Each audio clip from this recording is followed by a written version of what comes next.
When did the Cup last have this feisty a build-up? QPR and Chelsea had a shake-up at Loftus Road, while Liverpool and Manchester United wanted a good, clean game at Anfield. Would any of the big boys get bitten? Newcastle were at Brighton, Magpies versus Seagulls. Stoke, last year's beaten finalists, went cross-country for a sort of a derby. We'll have all the goals and stories from the weekend so far. Would Paolo walk the walk again? Some strikers just love this competition. Evening to you. Quite a set of fixtures was thrown up by the fourth round draw. Here with me to review the day's action, Gordon Strachan and Neil Warnock. Neil's former club, QPR, and Chelsea, of course, coming up shortly. But we'll start on the south coast. Brighton needed a replay and then penalties to get past Wrexham in round 3 of the FA Cup with Budweiser. Newcastle, meanwhile, got the better of Blackburn in the last round, but still have 3 players at the Africa Cup of Nations. This was a tea-time kick-off at the Amex Stadium. Gus Poyet looked to Craig Mackail-Smith as his main goal threat, supported by Will Buckley and Ashley Barnes. Newcastle, with those African players still missing, went with the strongest team available. John Champion, watch this one.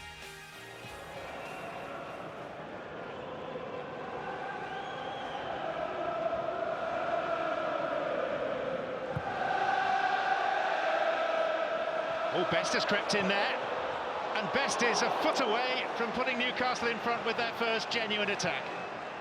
Great run, great first touch. Colleran just let him run, swivels and hits it, beats the keeper. Fortunately for him, just goes past the post. Simpson. Jonas Gutierrez again. One moment of Premier League quality, so nearly undoing Brighton. Shola Amiobi. What a chance.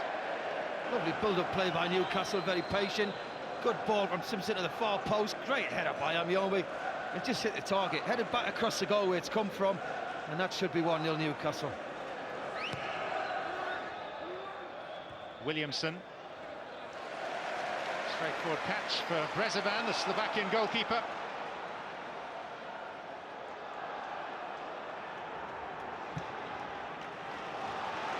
Buckley. Craig Mackail-Smith. Well, I know he's struggling in front of goal since he come to Brighton. Prolific at Peterborough. But if he's in form and he's got confidence, you normally hit the target at least with these.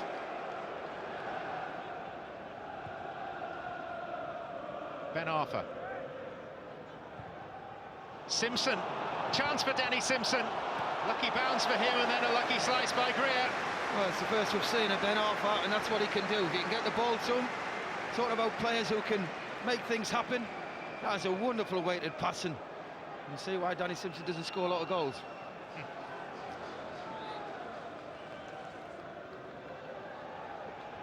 Guthrie. Amiobi. Away from Greer. Here's Best. And now Guthrie. And the deflection took it wide. Oh, Brezovan, what a fantastic save. Amiobi, who's led the lane very, very well with little support. Best, as you said, first half. Judd had a couple of chances, half chances. That is a good chance. Goalkeeper spreads well, plays it with his foot. Guthrie's shot, dip and volley, deflection. Cabaye with the corner. Williamson just eased off the ball. Amiobi! Another good save by the keeper. This is a very good effort from Amiobi. Back to the goal, just swivels and swings his left foot at it. The ball drops down. They do look threatening set pieces. Big team, Newcastle. There he goes, swung left foot, and that's another good save. Amiobi. Cabaye. El Abd bundle into him. There was a reaction from Cabaye. El Abd is down clutching his mouth. There's the incident. Cabaye goes over looking for the free kick. And when there is a slight retaliation there.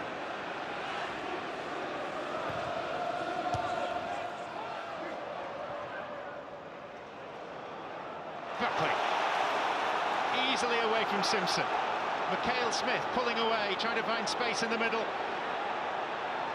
Buckley past Cabaye. Deflection in! Brighton's big moment! As Will Buckley disappears beneath the pile of Brighton players. But the deflection was everything. I think it's come off Williamson. He's been their best player by far today, Buckley. He's the only player who's carried a threat in my eyes. Good pace. He just fronts Cabaye up. He hits it with that, but Williamson turns his back slightly, comes off his right foot. Tim Krul's got no chance. You know what, that was going well wide, wasn't it? It's an own goal by Mike Williamson. It will have to go down as such, and he bagged an own goal at Stevenage last year. History has repeated itself in a horrible way for Alan Pardew, for Newcastle, and for Mike Williamson in particular. Best. Leon Best. It's a great run by Leon Best. Cabaye, they appeal for hands. Lee Probert, well placed, says no. He has the penalty claim. That is definitely a penalty. Poyet, a recent part of the story. Those sitting in the director's box, those that saved the club, about to savour a very special moment. A truly memorable day for the soaring Seagulls of Brighton. The club that nearly died, alive and well, and through for the second season running to the last 16 of the FA Cup. You know, typical cup game. You know, you need to defend. They're going to have chances. You need the goalkeeper to stand up, and you need someone to do something special. So I think it was a decent performance from us. There was a big penalty shout. I don't know if you've had a chance to see that, and Ashley Barnes appeared to handball. Yeah, well, we haven't had one of them all year, so I wasn't expecting it today. We just haven't had one of those.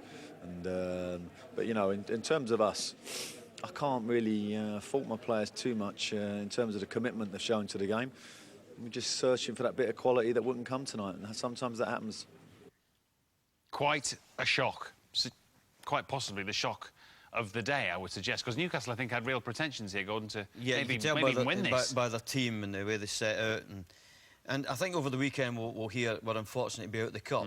But I think he has the greatest right to use that statement this weekend, because his team did well, really did well. But it's a cup tie.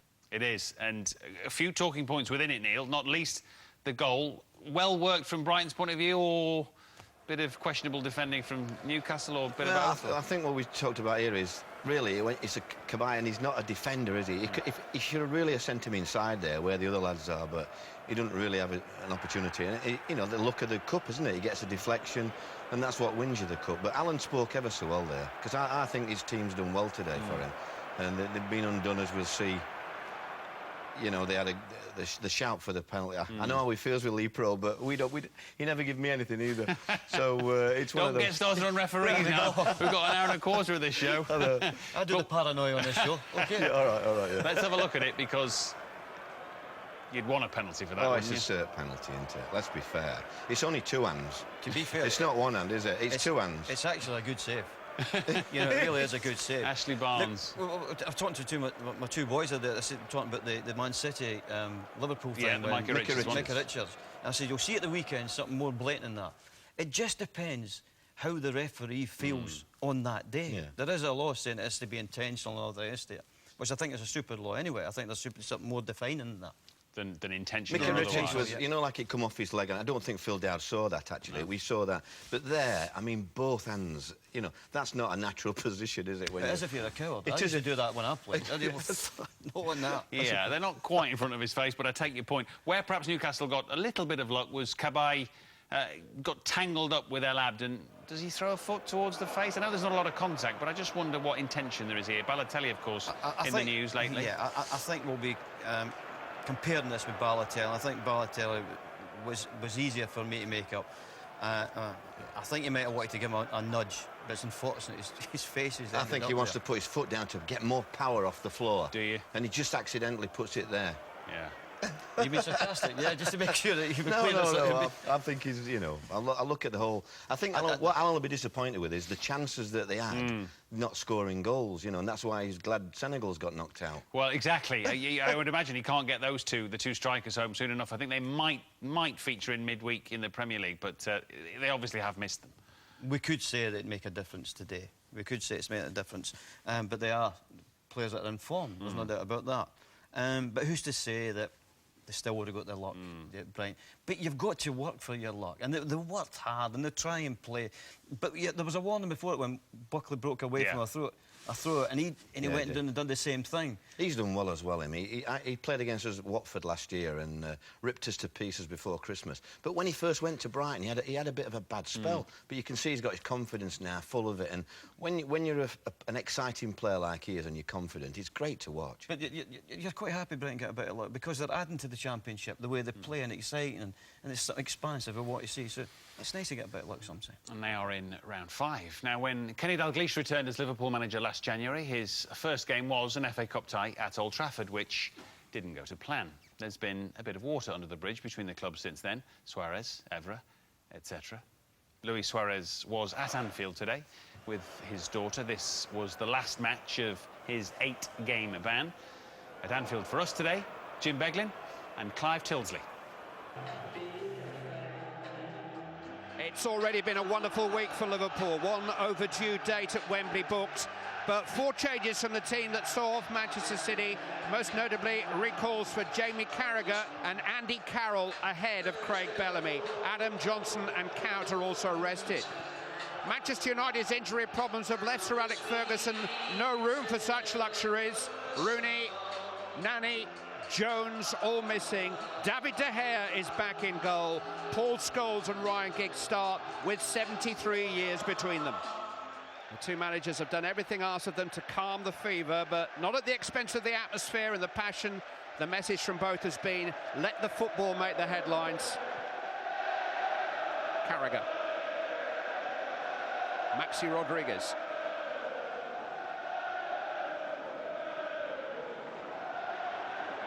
Gerrard has found Maxi in a little bit of space, and De Gea had to deal with that. He had a good game for Manchester United here at Anfield in October. Well, actually, he had to be smart here because Johnny Evans goes the other way, and that needed to be shut down. And he was stretching there. Good stop from De Gea.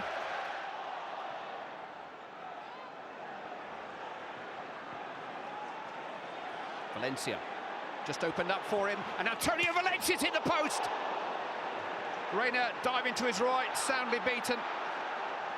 He's a good fella. I mean, it's not the best challenge for Maxi Rodriguez. Should have stayed on his feet. And again, Liverpool back off rather than get a body to him. And he's so unlucky with that because Reina was beating all ends up. Struck it ever so well, Antonio Valencia. Carragher. Kelly. Downing. It's a studied build-up. And Downing has escaped 2 defenders here and a third, and not Scholes. Ran into traffic eventually, Stuart Downing, after a very promising incursion. Kelly's won it back, though. Jose Enrique, and that's headed behind by Smalling. Well, I'll tell you what, I had De Gea scrambling across to his left. He's got one more match of his suspension to serve, so if this finishes in a draw today, he would be available for the replay. They're like moths around the flame, aren't they? Oh, it's an easy header for Agger. Goalkeeper got nowhere near it, and Liverpool take the lead. David De Gea just unable to see or get to the ball. So many giants around him, and one of them, Daniel Agger, rose highest. And it's Liverpool who draw first blood.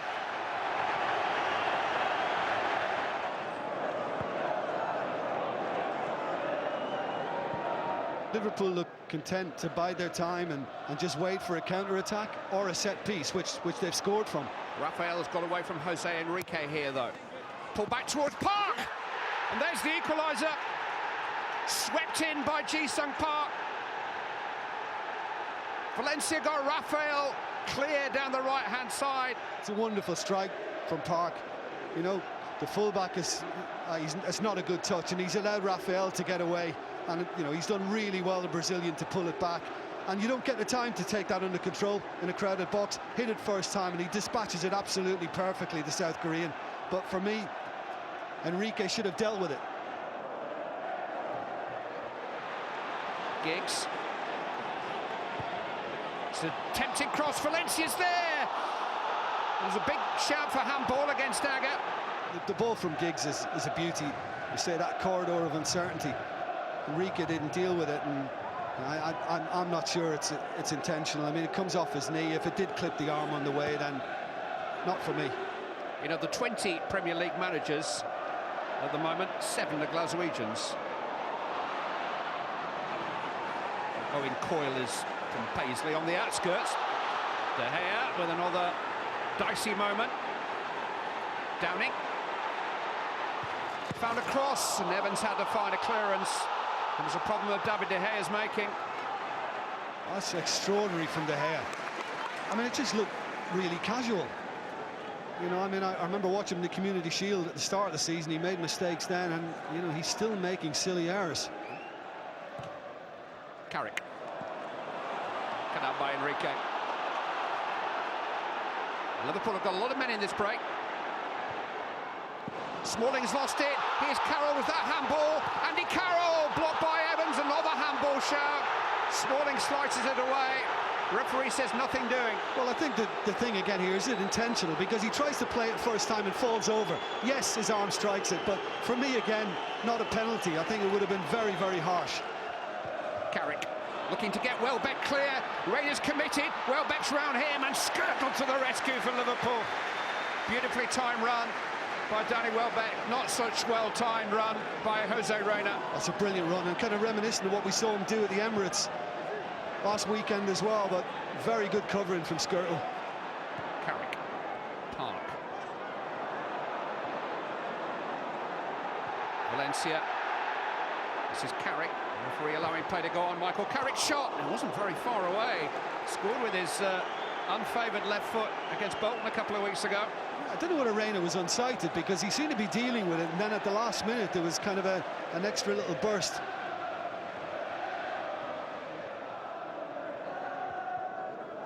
Valencia is totally outfoxed Jose Enrique here. Clever play by Antonio Valencia. And he's found a cross. Owen Welbeck. Kelly let it drift past him. And Welbeck saw his name in the morning headlines. I mean, he hasn't seen an awful lot of it today either, Danny Welbeck. You know, it's been hard for him. He's entitled to believe he can score. As I say, he's got goals in his last 3 games, won a couple of penalties in those games too. Carroll has found Count! That'll probably win it. Dirk Kuyt with 2.5 minutes to go in front of the Kop steers Liverpool into the lead. The man whose hat-trick beat Manchester United here last season, a substitute today with perfect timing, drives the ball from Andy Carroll's slick past David De Gea, and it's Liverpool who lead 2-1. Bad goal for Manchester United to concede. A stinker to concede. At a bad time.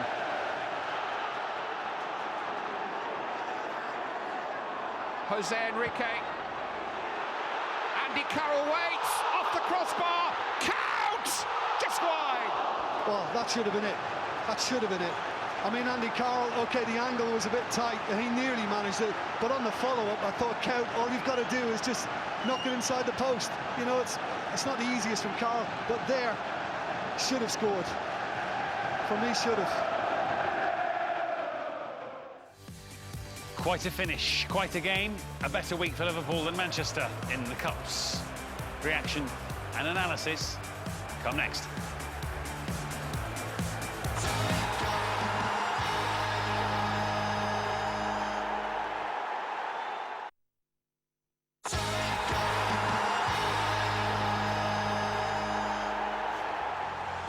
Dirk Kuyt got a hat-trick against Manchester United at Anfield last season. Just the one today, but a big late one. Kenny extremely happy. 2 wins in a week over the Manchester clubs. That feels better. After the game Wednesday, which was a really difficult game, to come back out and play on Saturday morning, it was a wee bit unkind to them. But by the way, they showed tremendous commitment, great heart. And they might have been the better side, they might have had more possession. But at the end of the day, apart from hitting the post and the goal they scored, I don't think Pepe had much to do. So we just hung on in there, and Dirk Kuyt get his 50th goal for the club against Manchester United. It won the game for us, so we're delighted. When you analyse both goals, were they avoidable, though? Yeah, of course they were. I mean, we didn't do well, and too many defenders in around the goalkeeper for the first one. And that was the second one. It was just one of these lucky breaks you get. And what about Patrice Evra? Special credit for him? How do you think he coped with the situation? We expected, and I mean, that's why he's playing. He's the captain of the team. He's got great character. There's no any flaws in that respect, and you know, I was happy with him. I have to tell you that police are investigating one gesture made by an individual at Anfield today towards Patrice Evra, although the police did stress that the vast majority of fans of both teams at Anfield today were very well behaved. On the football front, have you, Manchester United, Neil, do you think, got a headache at goalkeeper? And did that show up for the first goal today? I think the young lad's, he's lost a bit of confidence, and I think I think it almost looked like he decided he was going to come anyhow. This is just before the goal. We picked this one out because it's a similar scenario, and he looks unsure. He looks unsure there, and then when this one, you know, when the actual goal come, he's just. I mean, he's actually fouling Carroll. He's made an effort to come, and he shouldn't really come there. If it's in there and he can't get there, he should just go back on his line and, you know, catch it. When you lose confidence as a goalie, it is difficult. And there's some big lads in the Liverpool side, isn't there? Oh, yeah. So Alex made the point there's too many defenders around him. Do you take that point, Well, most of the goalkeepers I've worked with like to say, listen, if they've got players, leave it to me. You go and get the surrounding, be outside them, get around the 6-yard box, and you head it. I'll take anything that comes inside the 6-yard box. And also, if it's just you and the opposing player, if the goalie moves about and he's trying to move as well, the referee will say, oh, he's trying to obstruct him. Yeah. So most goalies, I would say, I've worked with, have said, listen, leave me to deal with the 6-yard box in here. You just get anything just outside the 6-yard box, and I can deal with it, and everybody knows what's going on. At that point, he's actually, his body shape's falling as he's trying to go forward. He's nowhere near that. I mean, whatever you say about that, his goalkeeping coach, he'll be pulling his hair out tonight. But also think they're so obsessed with making sure that their man doesn't score, Man United, they actually forget to go and head the ball. And that can be a problem sometimes, you know. And sometimes that's why people say, right, we'll go zonal. And say, if that comes in, they say, I head it and forget what anybody else is doing. Man City go that way. You know, so some managers like man marking, some like zonal. You never know. And goalkeepers like to save, which he sadly didn't do there. There was inevitably lots of focus on Patrice Evra pre and during, I'm sure, today's game, but both left-backs actually ended up causing the next 2 goals, didn't they, in a way? I mean, this one here, I mean, that is, what a tackle is that? I mean, that's the left wing, that's a Downing tackle, isn't it, really, or something like that. No disrespect to Downing. No. I mean, he's just got to take the lot there. He tries to be clever. You can't be clever when you're a defender. Just be basic. Put it out of play. You know, it goes through me when people try and keep it in. It's a great finish, though. Yeah. I mean, it's a super first-time strike. And he's lost the midfielders. Yeah, well, being a midfield player, well, I used to be, I think. At one point, Gerrard was level with him and lost him. This is just basic defending. Even the left back is 10 yards outside. There's no reason for Everett if you to look, be there's there, a great picture here. Look where he is. And he's switched off, he's not concentrating. Smalling's did the right thing, because Smalling knows if the flick-on comes, Bellamy's got to beat him on 50, so he's dropped off. Everett should be doing the same, but in 10 yards. So Coit can never get inside him. If he's got to get the ball, it has to be outside Everett and a harder angle to shoot a goal. So that's just a lack of concentration. And Man United, for all their good possession and whatever today, have lost on 2 restarts, as you would call it, in the game. Yeah, they've had the majority of the ball, but yeah, I think they not hurt Liverpool enough, perhaps. I think they were the best team on paper, but I just think Liverpool on Wednesday night against Man City and today, I think that's how Liverpool should be. That when they get it, have a go, get the cop going. I think they're exciting again now. I know they have the problems at Bolton, etc., but I like it when Liverpool are like that, and I think it's good for everybody when, and you know, I mean, and that's why they're doing well. Sir Alex may disagree. We'll be at Loftus Road next, where it was all nice and informal. QPR and Chelsea didn't do handshakes before the midday kickoff, but happily there was a game of football.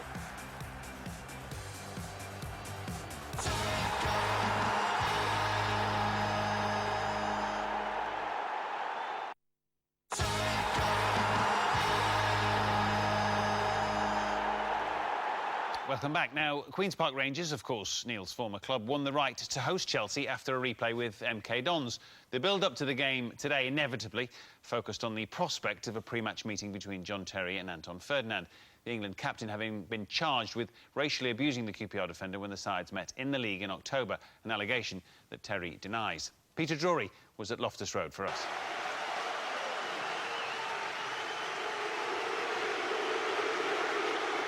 Well, they both play, but no formalities. With the agreement of the 2 clubs and the blessing of the FA, neither Anton Ferdinand and John Terry, nor indeed any of the players, will shake hands. Beyond which attempt at a peaceful standoff, there is nothing to add, except to hope that the tension here reflects only the natural partisanship of a cup-tie derby. Fans and players are under intense scrutiny. Beyond the central story, the news is that QPR prefer Tommy Smith to DJ Campbell up front and leave their would-be debutant Nedum Onuoha on the bench. Likewise, Chelsea named their new boy Gary Cahill amongst the substitutes, recalling Ivanovic and Malouda for Bosingwa and the injured Lampard.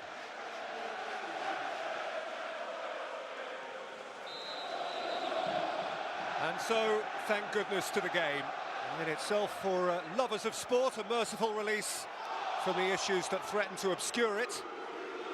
London W12 plays London SW6, about 4 miles from one side of Fulham Road to the other side of Uxbridge Road, and John Terry is already feeling the gap.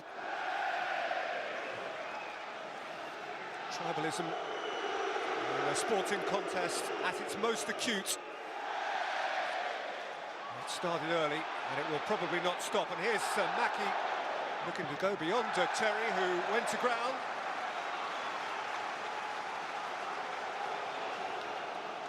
Chelsea old and new.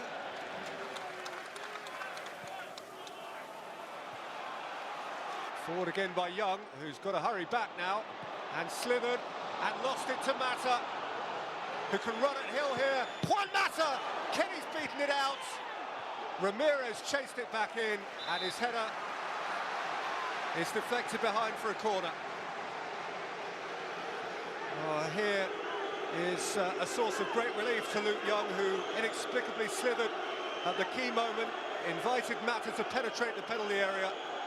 The Spaniard drew a decent stop from Kenny, and momentarily at least the danger for Queen's Park Rangers has passed. Forward by Mata, couldn't really deal with it. Torres, smart turn. Torres has bent one in, Ferdinand with the header away as far as Raul Morales.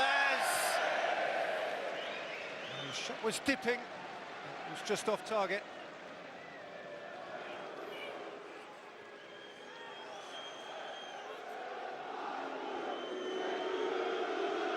Terry. Jab down the line for Cole. Clearance only reached Mata. Malouda. Smith tackling back, and it came to Mata. Tommy Smith's desire to tackle back resulted in a pass for Mata, which would have instigated an offside debate.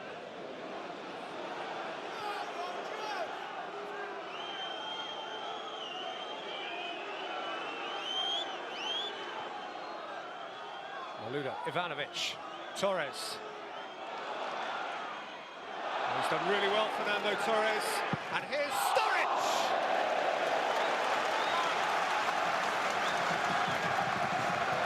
Well, this is what Fernando Torres has been bringing to the Chelsea team in bursts. The goals may not have been with him in recent weeks and months, but he has presented many an opportunity to others. Forward by Ferdinand, little flick from Makeda. He's fortunate to get it back. Wright Phillips. Around Cole, Wright Phillips, beaten up by Cech. And it's come to Ramirez.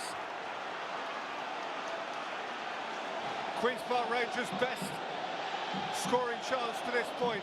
But here's Ramirez still for Chelsea. Maluda. Mata. Hill at the back of Sturridge. It's a Chelsea penalty.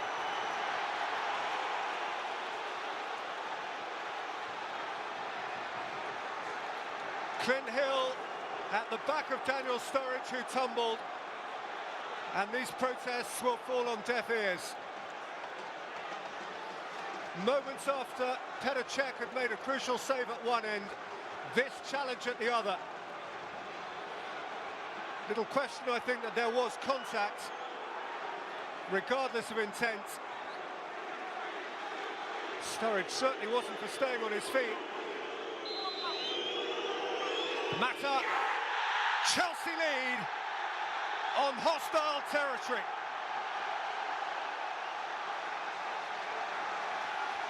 And a cup tie that means so much.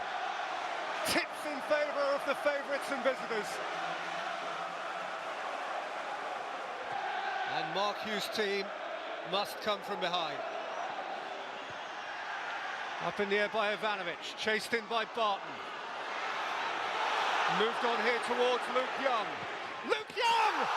Cech has saved it. Hulse.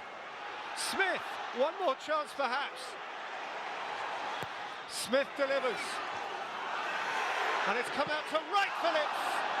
And with that, the game is up. Well, they might have saved it. Luke Young, on the overlap, found himself in extravagant acreage on the edge of the penalty area. More room than he could have dreamed of. And he got away a shot that drew a very decent plunging save from Petr Cech. A save that carries Chelsea through, surely. It is Chelsea this time. Almost denied right at the death. The end of a game that included mercifully just one flashpoint, passed fairly peacefully. The flashpoint, the penalty incident that led to Juan Mata's winning goal. QPR go out, Chelsea into the fifth round. Winners by 1-0. Andre, well done. I suppose in the broadest sense, the most important thing was that the event passed off peaceably, and gladly players and apparently supporters have behaved themselves well. Well, I think first the most important thing is actually the football game on itself. I think Chelsea made the big improvements from first half to the second half and played good football. Showed good solidarity and willingness to try to score the first goal. And eventually it paid off. So big improvements from first half to the second, and I think we come out with a deserved win, bearing in mind what we did during the game. Mark, we'll get to the game. Just on the week leading up to it, has it been in any sense unusual, awkward, difficult for you, given all the, and indeed for obvious players in the build-up? Well, there seemed to be a lot going, obviously, around the game leading into it, and we were trying just to focus on the match, and I thought we did that exceptionally well. I thought Anton Ferdinand was excellent in the way he conducted himself, not only in the game but in the week leading up to it, and showed a lot of mental fortitude and a lot of strength of character, and I was really pleased for him today. And Daniel Sturridge, and presumably you are convinced the penalty call was correct? Well, I mean, it's we can argue all the time with this one. Mike made his decision, and for sure it was the best at that moment for him, and it's done. I think it might feel difficult for Mark, but in the end, it's the ref decided, and there's nothing to say. And it was a terrifically competitive game, which you lost to a penalty call. What do you think? Well, I've seen it even at the time. Sometimes you can have a different view, but then you realise after having watched the video that maybe the referee got it right. On this occasion, I didn't think at the time he got it right, and certainly after seeing the video, I know he didn't. Well, we'll have a look, of course, at that penalty incident. The headlines before, and no doubt again in the week, will be all about matters off the pitch. But as far as a game of football went, Neil, there wasn't a lot to shout about, was there, actually? I think the week's been difficult for him, really. It is, you know, all the media coverage has been, everything's been on Anton, hasn't it? And I think, if anything, it was a little bit subdued in that respect, wasn't it? But it was very tight, and there was not much in it, you know, and it took a decision to... But I think, in a way, because the league's more important, it might be a blessing in disguise, that, for us, because I just think that, you know, the league's more important, and now they haven't got a replay, and they can get on with it now. I sneaked a little us there. I was going to ask you, how long does it take? Sorry, I always say us. Yeah. Well, I mean, quite rightly, because I'm sure different people, different situations, but how long does it sometimes take for a we to become a they? Do you still think about them as your lads? And you must do a little bit. Yeah, it is difficult when you're used to saying things like that, aren't you? But you know, you get on with it. Like I say, I think the league's more important now, and I think that situation, they'll forget that straight away now and get on with it. You know, they've got Villa and Wolves, 2 winnable games this week, so that'll be #1 priority, I think. Penalty or not a penalty? Oh, no. I don't think the referee's seen it properly. No, I really don't. When I first saw it, I thought, I don't think he's seen it. You said that, didn't you, at the time? If you look at his position. Yeah, and I think that Sturridge is thinking about going for a header. Realise it's too big. Realised then he's got a nudge now and thought, well... But look how much traffic's between Mike Dean and the I don't think he can see it properly. I think he sees his hands going up. I do. He sees him going down theatrically, which he does. And poor old Clint there, he got done last year with Grant Holt, a similar situation, and they just go for it, referees, don't they? You know, they see him sort of falling forwards and from their position. You know, tonight there's a couple of penalties like that tonight. The referees have given it important penalties, and, you know, when you look at it again, you know, they're not penalties, really. Chelsea progress. Crawley Town were last season's major minnows, if you will, in the Cup, finally falling by the odd goal at Old Trafford. They're now a League Two club and having seen off Championship side Bristol City in round 3, whereas another second-tier team, Hull City, today. Sergio Torres, the Argentinian for Crawley, has a keen eye for a pass, and Matt Tubbs. It would have been an extraordinary goal, but Tubbs is the man in form.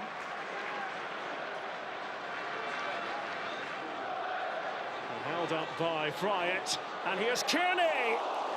What a stop by Shearer. Scott Shearer to the rescue for Crawley Town. Steve Evans, the Crawley manager, as ebullient as ever. Here's Bullman. A square-looking Hull defence, and it's Matt Tubbs for Crawley. We shouldn't be surprised. 8 goals in the last 9 matches for Matt Tubbs. At 27, Tubbs is a striker at the peak of his powers. An icy cool finish. No wonder he's on the wanted list of so many clubs.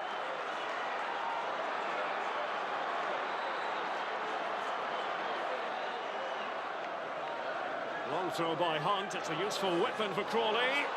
Here's Barnett, away by Cooper, Sanchez-Watt, off the side of the post.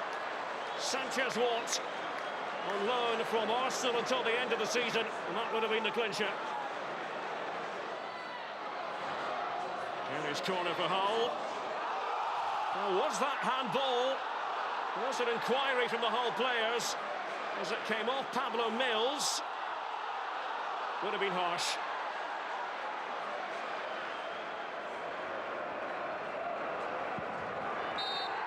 A year on from their last visit, Crawley Town will make a return trip to the 5th round. And while Steve Evans and company won't be heading for Old Trafford this time, they are guaranteed to go further than Manchester United. We've come here today, we've dominated from start to probably the last 2 minutes of the 4 minutes added, and it could have been 3 or 4-0 here today, but of course we'd have settled in the draw tomorrow regardless, but the boys have put in an exceptional performance as they've done for most of the season. Crawley earning their FA Cup stripes once again. It's 74 years since Derby and Stoke last met in the FA Cup. Some of these good people might have been there. I wonder if on this occasion the cup would runneth over.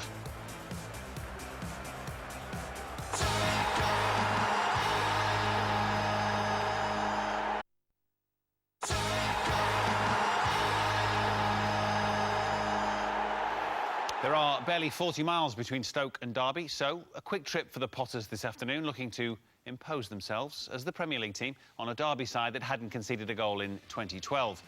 Derby, the home side, missing leading scorer Theo Robinson again, while Nathan Tyson was fit enough for the bench. Tony Pulis had almost everybody fit in his squad, with Crouch and Jerome selected up front. Commentary comes from Jim Proudfoot. Etherington faced up by Paul Green. Stoke have the first corner. Stoke's potency from set pieces very well documented, particularly Robert Huth, who's got an excellent goal-scoring record in this competition. In it comes from Whelan, flicked on, and it's put in by Cameron Jerome. Jerome and Huth both attacking the same ball. Decent delivery from Whelan. The flick on from Wilson caused problems, and Jerome was there with a decisive touch. His 4th goal in 5 games, and Stoke with a perfect start. This is better from Derby, with Bryson making his way forward. Ball goes in towards the near post. It was blocked and prevented from finding him. But here's Paul Green. Shawcross got in the way of that one. Brayford. Now Green.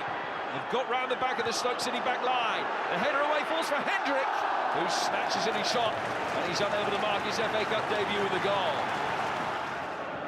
Green with the initial effort, blocked by a combination of Wilkinson and Whitehead. And then as Whelan couldn't get possession back, they worked it back out to Paul Green. Hendrick unable to hit the target. Stoke score from their previous corner. Etherington's ball inside the area. It's Huth off the post, and Derby survive. Another corner, and Huth with the header, very nearly his 5th goal in his last 7 FA Cup ties. Arguably, it should have been.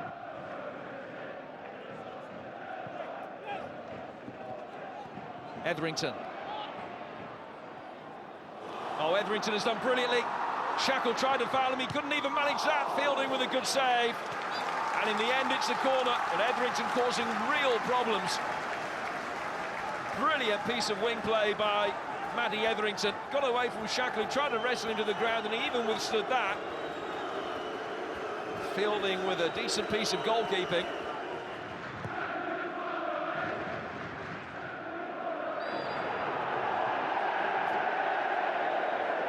Barker leaning over Kenwyn Jones.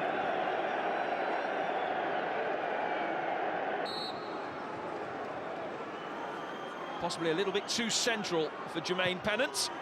Good attempt though, and an excellent save from Fielding. It was a long way out and very central, but Fielding just got there.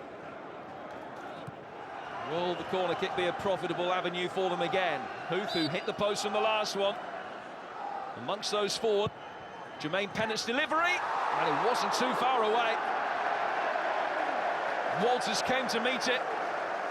A sharp near post header which went onto the roof of the net. Some of the Stoke fans thought it was in. Here's Wilson.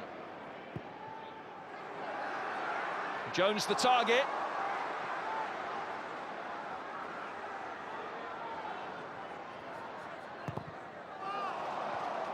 Pennant's initial cross blocked by Roberts.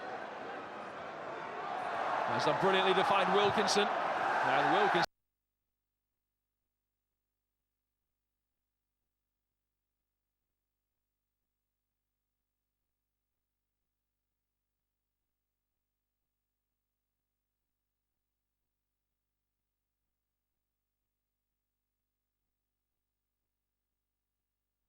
Run. Nigel, a frustrating afternoon. Got off to the worst possible start. Yeah, we're extremely disappointed with the officials on the goal. You know, it's clearly an offside position, but you know, we've got Premier League officials today, and they didn't manage to spot it. But we didn't do anything wrong today. We played okay. Difficult side to create chances against. We tried to get the ball in midfield and get it knocked about, and when we did, I thought we looked okay without creating clear-cut chances. Enough situations where the ball didn't quite drop. You know, one on the edge of the box, Jeff Hendrick just put it wide. But we're happy with our performance today against the 8th best team in the country. I thought we performed okay. Now, obviously, we're not here just to lambast officials, Gordon. We like to, yeah. No, I'm not. But mistake for the goal. I think he is offside, isn't he? He is, but it is a bit complicated, and I think we've seen that, and that's what happened. But you know, if you see Liverpool win with set plays, and Stoke City have won with set plays again. If you can't deal with these in football matches, then you've got big problems. And probably the linesmen think that Huth has scored that. Yeah. There's so many bodies. There's so many bodies. In fairness to the linesman, Matt, yeah, I'll stick up for him. Go on then. I think there's so many bodies around that he can't see who's offside and who isn't there. You know, there's that many lads onside coming in, and I just don't think it's, you know. I never even thought about it myself, but Nigel's right. But you don't seem to get. When we first saw it, we just thought Huth scored. Yeah, and you know, that's they only get the one look. It's fair. 4 other ties involving Premier League clubs to sort out next. It's been a long week for Harry Redknapp, who took Spurs to Watford last night, but we'll start with West Brom against Norwich. Norwich have a talented young goalkeeper in the Premier League and now have a cup version too. John Ruddy made way at the Hawthorns for 19-year-old Jed Steer, which was bad news for Jerome Thomas. 2 weeks ago in the league, Norwich had stifled Albion and picked them off on the break, and sure enough, when they crossed from the right, it counted. Elliot Bennett finding Grant Holt. Both managers had tinkered with their lineups, and after the break, the defending started to look a little irregular.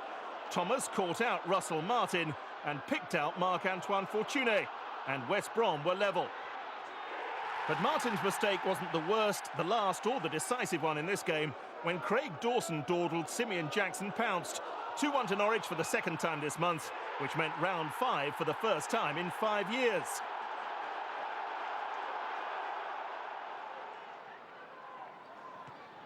This won't necessarily lift Roy Hodgson's spirits. A striker West Brom sold a month before he took charge last February, giving Swansea the lead at the Reebok.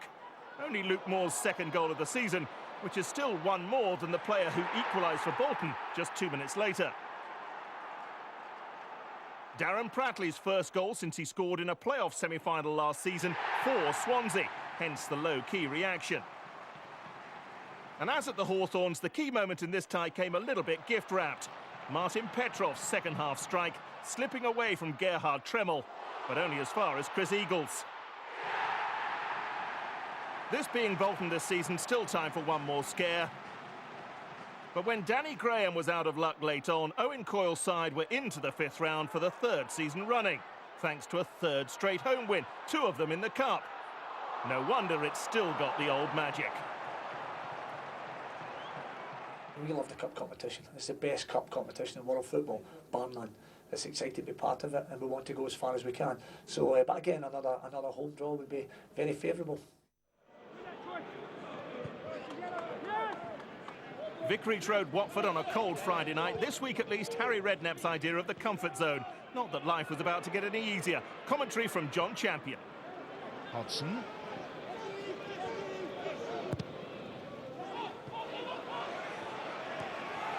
Garner nearly got a second chance. Here's Kyle Walker. Van der Vaart. Watford a little exposed here, and Van der Vaart scores. Goalkeeper will be very disappointed. The ball seemed to bounce over his dive.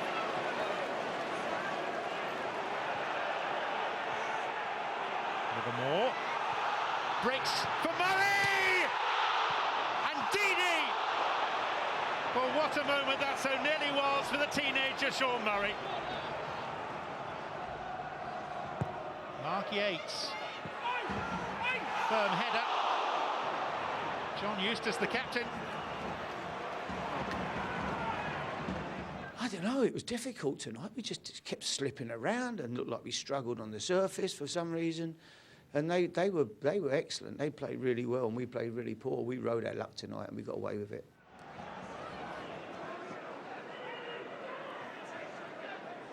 Duff. Dempsey and Murphy. It's a fabulous pass for Risa, who's in here for Fulham. It's cut back for Duff. Appeals for handball there, and it's been given. It was Heitinger with a hand, and Fulham have a penalty. Howard Webb right on the spot, shows the yellow card for Heitinger. It was Duff with the effort, and it was the left arm of Heitinger, clearly raised. Danny Murphy for Fulham, and they have the advantage. Fulham have not won here since 1975. Phil Neville. Here's Donovan. Donovan's ball in, struck with Ursi! It's a superb header! And the Argentine scores here for Everton. His first goal for the club, and the cup tie is back level. It's Donovan's ball in. It's Fellaini with a header! The game's been turned around, and it's Marouane Fellaini for Everton. Stockdale got fingertips to it, but he could not keep it out. And Everton lead by 2-1. Norwich, Bolton, Spurs and Everton all still standing. 5 more ties to bring you tonight. We're at the Walkers next to see the ref use his head. Is that intentional? Be careful, because Paolo's got a bit of previous with referees.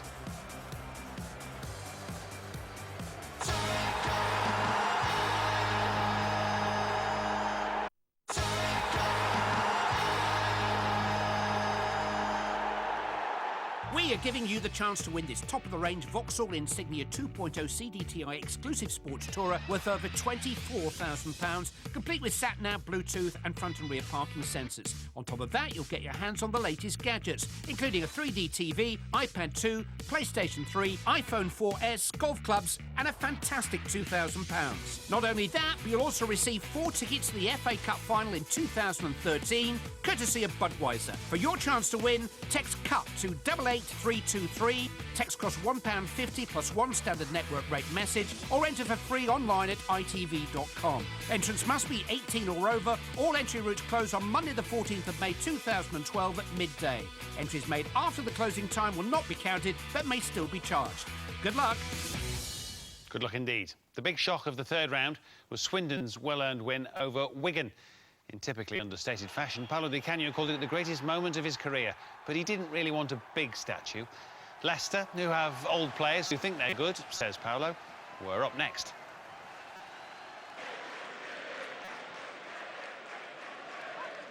Konchesky. This is Dyer.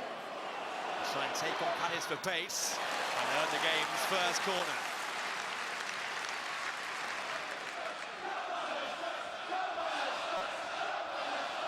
The game's first set piece is taken short. It's Dyer again. Telsier waits by the back post. It's come the way of Wellens. Charged down by Benson. Hopeful shouts for hands there from the Leicester fans rather than players. Konchesky back in. Mills has stayed forward. He's back with Mills once again. And Beckford! He just loves the FA Cup. A hat-trick in the third round against Nottingham Forest. And Beckford is back on target once again. And Leicester lead inside 4 minutes.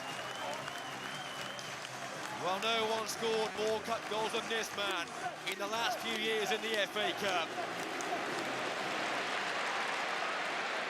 Richie Wellens. Beckford. It's broken for De Vita. And Swindon conjure a counter here. Alan Connell up against Mills. Connell went for goal. And he was so close. Fingertip save by Kasper Schmeichel. Now the Canadian side have a great chance of going to Wembley in the Johnson's Paint Trophy. They're in the semi-final of that event. McCormack once more. It's bent in towards Connell. Clear by St Ledger. Swindon probing here as we approach half-time. Shiboki with the low ball. Chance here. It's broken for Ritchie. It should be 1-1. Fine defending by Konchesky.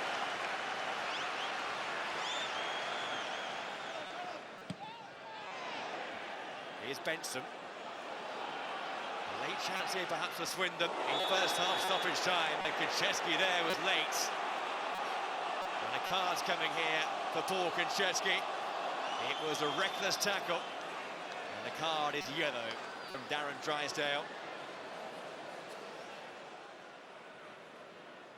So in first half stoppage time, an opportunity for Swindon. Up steps Shiboki. It's a great try. A good save by Kasper Schmeichel. It was a fizzing free kick.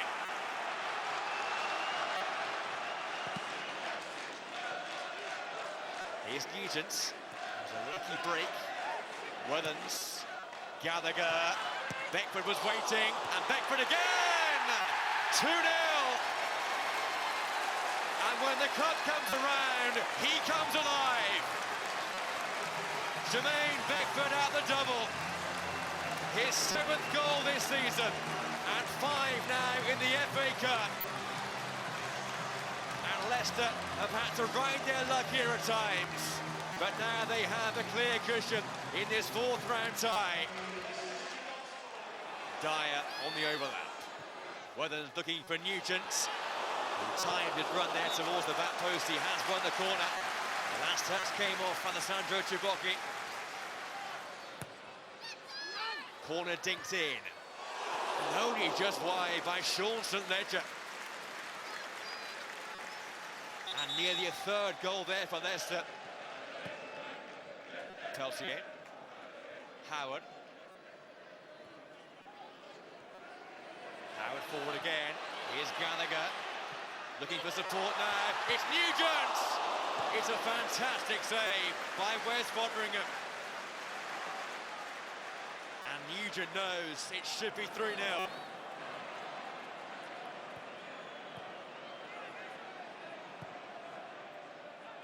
There was one big talking point, tackled by Paul Konchesky late in the first half, which was given a yellow card. What was your view? No, it's clear it was a red card, you know, because he's my friend Paul, you know, I played with him. He's a good guy, you know. I like the way he plays because he's a very tough guy, but always honest. He's a loyal guy. But in this situation, everybody can commit a mistake. His tackle was very, how do you say, nasty and dangerous. And for this issue, go out, obviously.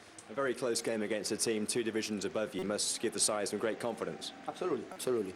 Today, in general, I have to tell thanks to my players. I'm proud also about my fans because obviously they were amazing again.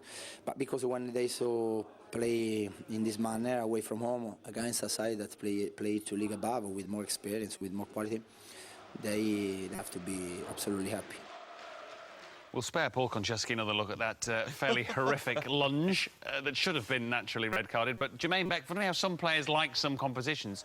14 goals in 16 FA Cup games. Yeah, he's been terrific at this competition, but that was a good start. Leicester were terrific. I thought Leicester paid the highest respect to Swindon and started the game terrifically well. The first goal was a good goal. Composure in the box. He's in there again.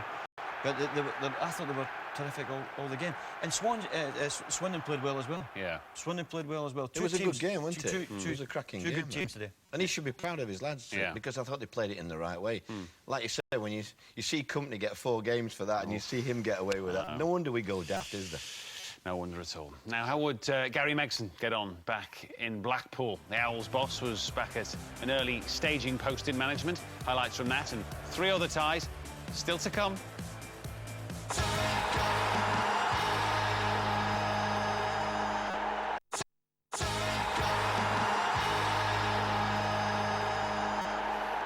As promised, 4 more games to pick through, including a trip down memory lane for Gary Megson and a trip into the Den for the Saints. But we'll begin at Bramall Lane.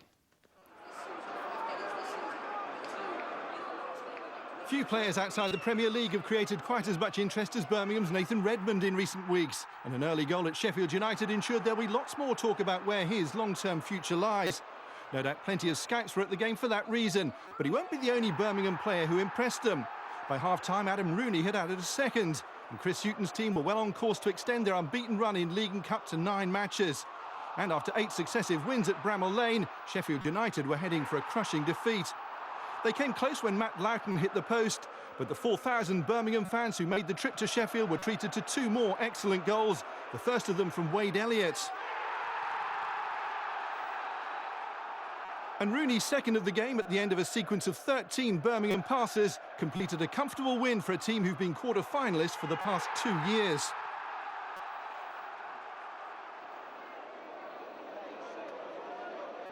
Blackpool's biggest crowd of the season made for a terrific atmosphere, and it was the 2,500 who travelled from Yorkshire who looked like going home happy.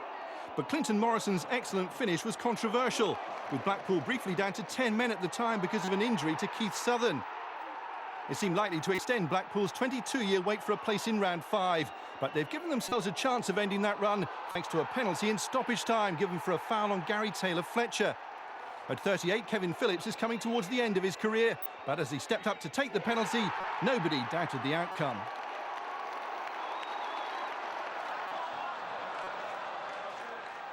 Millwall haven't been in the last 16 since 2004 when they went on to reach the final, but they started brightly against Southampton with Liam Feeney hitting the post in the first couple of minutes and Harry Kane somehow shooting over from a couple of yards out. And when it wasn't bad luck or bad finishing which kept them out, Southampton keeper Bartosz Białkowski stepped in to do his bit with this excellent save from Darius Henderson. And after such a dominant start, the inevitable happened at the other end thanks to the Championship's leading scorer. Ricky Lambert was back in the Saints lineup after missing 3 games through suspension, and his header was all set to take them into round 5. But with just a few minutes left, Henderson finally scored the goal the home side deserved. His 7th in his last 3 appearances took the tie to a replay.